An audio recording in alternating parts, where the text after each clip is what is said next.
অন্নপূর্ণা যোজনার টাকা যাদের অ্যাকাউন্টে ঢোকেনি তারা কিভাবে ক্লেম করবেন? যাদের স্ট্যাটাস অ্যাপ্রুভ দেখাচ্ছে তাদেরকে ক্লেম করতে হবে, বা যাদের ফার্দার প্রসেস বা ফার্দার ভেরিফিকেশন দেখাচ্ছে তাদেরকে ক্লেম করা লাগবে, বা আন্ডার প্রসেস থাকলে তাদেরকে ক্লেম করতে হবে কিনা? তো কিভাবে আপনি অনলাইনের মাধ্যমে যদি ক্লেম করতে হয় কিভাবে করবেন? তো এক এক সময়ে কিন্তু এক এক জনের ক্ষেত্রে এক এক রকম স্ট্যাটাস শো করছে, এবং আপনি কোন স্ট্যাটাসের ক্ষেত্রে আন্ডার প্রসেস বা ফার্দার ভেরিফিকেশন বা আন্ডার ইনকোয়ারি এএসডিডির ক্ষেত্রে আপনারা কিভাবে স্ট্যাটাস বা কিভাবে ক্লেম করবেন সমস্ত প্রসেস আমি এই ভিডিওতে স্টেপ বাই স্টেপ দেখিয়ে দেবো।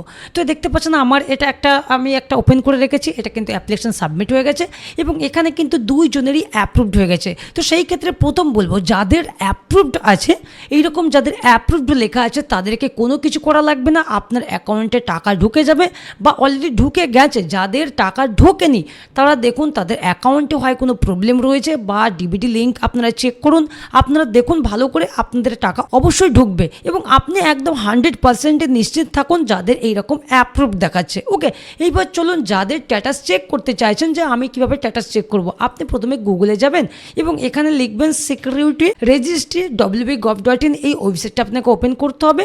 তো আমি ওয়েবসাইটটা ওপেন করে নিচ্ছি এবং ওয়েবসাইট ওপেন করে নেওয়ার পর প্রথমে যে অ্যাক্সেস সিটিজেন রয়েছে, সিটিজেন ফ্যামিলি লগইন, এটাতে ক্লিক করব। এটাতে ক্লিক করার পর আপনার সামনে এরকম ডিস্ট্রিক্ট চুজ চাইবে। প্রথমে আপনার ডিস্ট্রিক্ট এখান থেকে চুজ করে নেবেন। ডিস্ট্রিক্ট চুজ করার পর আপনার অন্নপূর্ণা যোজনার যে ফর্ম ফিল আপের সময় যে মোবাইল নাম্বারটা এন্টার করেছিলেন সেই মোবাইলটা এখানে আপনি বসিয়ে দেবেন এবং এখানে ক্যাপচা ফিল করে রিকোয়েস্ট ওটিপিতে ক্লিক করবেন। তো আমি ওটিপিটা এখানে বসিয়ে দেবো। ওটিপি বসিয়ে আমি ভেরিফাই অ্যান্ড কন্টিনিউয়ে ক্লিক করব। কন্টিনিউয়ে ক্লিক করলেন, ধরুন আপনার এটা সাইটটা খুলে গেল এবং একটু নিচে আসবেন। নিচে আসুন, দেখুন এখানে আপনার যেটা স্ট্যাটাস দেখাবে, এখানে ধরুন আপনার ফর ফার্দার ভেরিফিকেশন দেখাচ্ছে। তো তার নিচে আর কোনো কিন্তু মার্ক নেই, কি কারণে আমার এটা ভেরিফিকেশন চলছে, মানে এখানে যাদেরই লেখা আছে ফার্দার ভেরিফিকেশন তাদের আবার কিন্তু ডকুমেন্টসগুলোকে ভেরিফিকেশন আন্ডারে রয়েছে, যাচাই চলছে। তো আপনারা চিন্তা করবেন না, গত মাসে আপনি টাকা পেয়েছিলেন কিন্তু এই মাসে টাকা পাননি, হয়তো কোনো প্রবলেমের কারণে আপনার ফর্মটি আবার যাচাই চলছে। আপনারা নিশ্চিন্তে থাকুন, আপনাদের কোনো কিছু করা লাগবে না যাদের এইরকম লেখা রয়েছে। ওকে, যাদের লেখা রয়েছে আন্ডার ইনকোয়ারি এএসডিডি, যাদের লেখা রয়েছে তাদের ইনকোয়ারি চলছে। যাদের হয়তো ভোটের কোনো ডুপ্লিকেট রয়েছে বা এক জায়গা থেকে আরেক জায়গায় স্থানান্তর রয়েছেন, বা আপনার যে এসআইআরের লাস্ট এসআইআরের যে আপনার অ্যাপিল ছিল সেটাতে হয়তো নাম ছিল না, আপনি হয়তো সেটাকে নো সিলেক্ট করেছেন, যেখানে ইয়েস আর নো অপশন ছিল সেটাকে ইয়েস আর নো সিলেক্ট করেছেন, যার কারণে এটা হয়েছে। তো আপনি কি করবেন, আপনি যখন ক্লেম করবেন, ধরুন আপনি ক্লেম করার জন্য কোথায় যাবেন, এখানে দেখুন যে অবজেকশন অ্যান্ড ক্লেম রয়েছে, এখানে আপনি ক্লিক করবেন। এখানে ক্লিক করার পর এখানে দুটি অপশন রয়েছে, অ্যাপ্লিক্যান্ট, ক্লেম বাই অ্যাপ্লিক্যান্ট এবং অবজেকশন এগেইনস্ট সামওয়ান। এই ক্লেম বাই অ্যাপ্লিক্যান্ট, আপনি যদি নিজে অ্যাপ্লিক্যান্ট মানে আপনি ক্লেম করতে চান নিজে, তো এটাতে ক্লিক করবেন এবং এখানে আপনার ডিটেলস সব কিছু শো করবে। এবং এখানে নিচে আসুন, এখানে দুটি অপশন রয়েছে, অ্যাপ্লিক্যান্ট মানে অ্যাপ্লিকেশন ডিটেলস ইনকারেক্ট, যদি আপনি ফর্ম ফিল আপের সময় এর আগে যখন ফর্ম ফিল আপ করেছিলেন তখন হয়তো আপনি ভুলবশত কোনো কিছু একটা মিস্টেক করে ফেলেছিলেন, ধরুন আপনার ভোটার নাম কাটা গিয়েছিল, আপনি সেখানে নো লিখেছেন বা নো সিলেক্ট করেছিলেন, তাই না?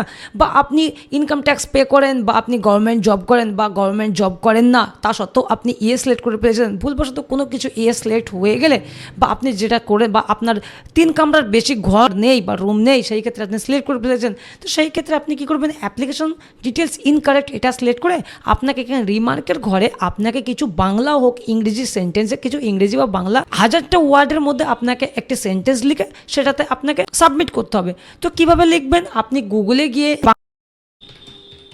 বাংলা টু ইংলিশ ট্রান্সলেট এটা সার্চ করবেন। সার্চ করার পর প্রথমে এরকম আপনার ইন্টারফেস আসবে। আপনি এখানটায় আমি জাস্ট দেখিয়ে দিচ্ছি, এইখানটায় আমার পরিবারে বা আমার বাড়িতে, ওকে, আমার বাড়িতে 3 কামরা।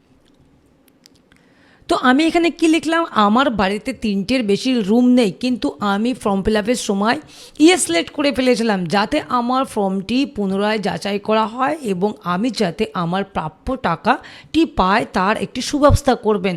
মাই house does not have no more than 3 rooms but I had selected yes while filling out the form fill up, please make the necessary arrangement to have my form re-verified so that I can receive the money due to me. তো আমার যাতে পুনরায় আমার ফর্মটি যাচাই করা হয় এবং আমি এই প্রাপ্য টাকাটি আমি যাতে পাই তার একটা সুব্যবস্থা করার জন্য। তো এইভাবে আপনাদের যে কারণগুলো থাকবে আপনি এই গুগল বাংলা টু ইংলিশ ট্রান্সলেটে গিয়ে আপনি লিখতে পারেন। ধরুন আপনি সরকারি চাকরি করেন না, প্রাইভেটে কোনো জব করেন বা আপনি কোনো চাকরি করেন না, কিন্তু সেখানে আপনার মার্কে আপনার যেখানে স্ট্যাটাস রিমার্ক রয়েছে সেখানে আপনার চাকরি করেন বা আপনার 3টের বেশি রুম রয়েছে বা আপনি ইনকাম ট্যাক্স পে করেন, আদৌ আপনি পে করেন না বা আদৌ আপনি সরকারি চাকরি করেন না, সেই ক্ষেত্রে আপনি এইখানে বাংলা এখানে টাইপ করবেন এবং পাশে যে ইংলিশটা চলে আসবে আপনার যে কারণে রিজেক্ট করবে, ওকে, যে কারণে আপনার স্ট্যাটাস থাকবে সেই রকম অনুযায়ী আপনি কিন্তু সেই বয়ানটা লিখে আপনি জাস্ট এখান থেকে এই ইংলিশটা আপনি জাস্ট এরকম করে কপি করে নেবেন। কেমন করে? এখান থেকে সিলেক্ট করে জাস্ট এটা কপি করে নেবেন। কপি করে নেওয়ার পর আপনি জাস্ট এখানে আসবেন এবং রিমার্কের এখানে এসে পেস্ট করে দেবেন। ওকে, তো আমি এখানে পেস্ট করে দিলাম। এবার আপনার কারণের ক্ষেত্রে তো আপনি কিন্তু এই প্রথমে সিলেক্ট করে নেবেন, যেহেতু আপনি ফর্ম ফিল আপের সময় মিস্টেক করে ফেলেছিলেন, ইনকারেক্ট দিয়েছিলেন, সেই ক্ষেত্রে এটা সিলেক্ট করবেন। যদি আপনি ইনকারেক্ট দিয়ে না থাকেন, ধরুন আপনার ফর্মের সমস্ত কিছু ঠিক রয়েছে, আপনি কোনো ভুল ডিটেলস ইনপুট করেননি, সেই ক্ষেত্রে আপনি এই নিচের অপশানটা সিলেক্ট করবেন। কী রয়েছে এখানে? Wrongly marked as ineligible application rejected. আমার ফর্মটি ভুলবশত প্রমাণে আমার ফর্মটি রিজেক্ট করা হয়েছে। তো আপনি সেই কারণের ক্ষেত্রে আপনি একটা বয়ান লিখবেন যে আমি সমস্ত ডিটেলস এই গুগলে এখানে লিখতে পারেন যে আমি ফর্মে সমস্ত ডিটেলস সঠিক দিয়েছি এবং আমার ফর্মটি যাতে আবার রিভেরিফিকেশন বা যাচাই করা হয় তার একটা সুব্যবস্থা করবেন এবং আমি যাতে আমার প্রাপ্য অন্নপূর্ণা যোজনার টাকাটি পাই তার একটা সুব্যবস্থা করবেন। এইরকম আপনি একটা বয়ান লিখে ইংলিশটা আপনি এখান থেকে কপি করে নিয়ে আপনি জাস্ট এখানে পেস্ট করে দেবেন। তাহলে বুঝতে পারলেন। এইবার ধরুন এখানে ডকুমেন্টস যে ইন সাপোর্ট অফ ক্লেম, এখানে documents in support of clans আপনি কোন কারণে আপনার ডকুমেন্টস, ধরুন আপনি সরকারি চাকরি করেন না বা আপনি প্রাইভেটে জব করেন, এগুলো আপনি সিলেক্ট করে ফেলেছেন, আপনি সরকারি চাকরি করেন সিলেক্ট করে ফেলেছেন, সেই ক্ষেত্রে আপনার যদি প্রাইভেট জব করেন কোনো রকম সার্টিফিকেট থাকে তাহলে কিন্তু আপনি সেটা এখানে আপলোড করতে পারেন। বা আপনার ভোটের ছবি, আপনার অন্য জায়গায় ভোটার নাম ছিল, আপনার অন্য আরেক জায়গায় ভোটার নাম ছিল, সেই ক্ষেত্রে ডুপ্লিকেট ভোটের ক্ষেত্রেও আপনার রিজেক্ট হতে পারে। বা আপনার এসআইআরে নাম কাটা গেছে, ফাইনাল লিস্ট থেকে নাম কাটা গেছে, সেই ক্ষেত্রে আপনি যদি 2026 সালের ফাইনাল ভোটার লিস্টে ভোট দিয়ে থাকেন, আপনার কাছে যে ভোটার স্লিপটা রয়েছে, যে ভোট দেওয়ার আগে যে স্লিপ দিয়েছিল সেই স্লিপটা কিন্তু এখানে আপলোড করতে পারেন এবং আপনার ভোটার কার্ড, আধার কার্ড এইগুলো কিন্তু অ্যাটাচ করে আপলোড করতে পারেন। ওকে, তাহলে আপনার ক্লিয়ার হয়ে গেল। তো চলুন আরেকবার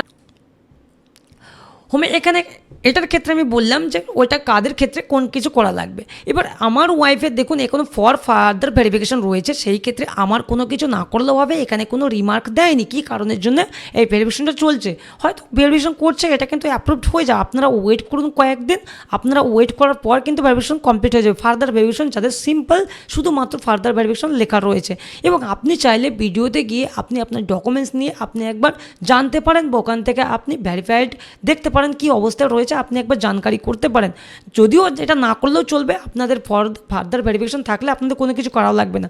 যাদের ক্ষেত্রে ফর্ম রিজেক্টেড হয়ে গেছে এবং মেবি ফার্দার ভ্যারিফাইড যাদের লেখা রয়েছে তারা কিন্তু অবশ্যই আপনাকে ক্লেম করতে হবে। কাদের ক্ষেত্রে? যাদের ফর্মে লেখা রয়েছে রিজেক্টেড মেবি ফার্দার ভ্যারিফাইড, তো সেই ক্ষেত্রে আপনাকে কিন্তু অবশ্যই ক্লেম লিখবেন।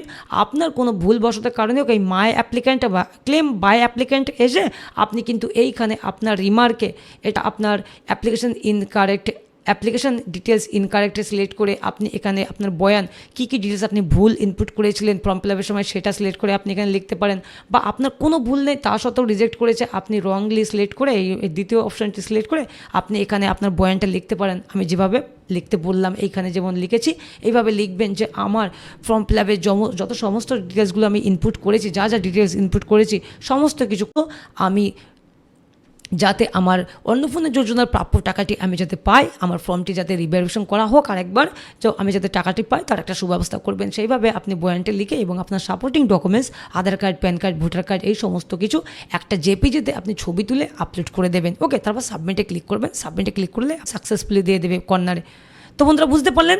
ভিডিওটি দেখার জন্য অসংখ্য ধন্যবাদ। আমার ভিডিও যদি ভালো লাগে অবশ্যই চ্যানেলটিকে সাবস্ক্রাইব করবেন, লাইক শেয়ার করবেন। ভালো থাকবেন, সুস্থ থাকবেন।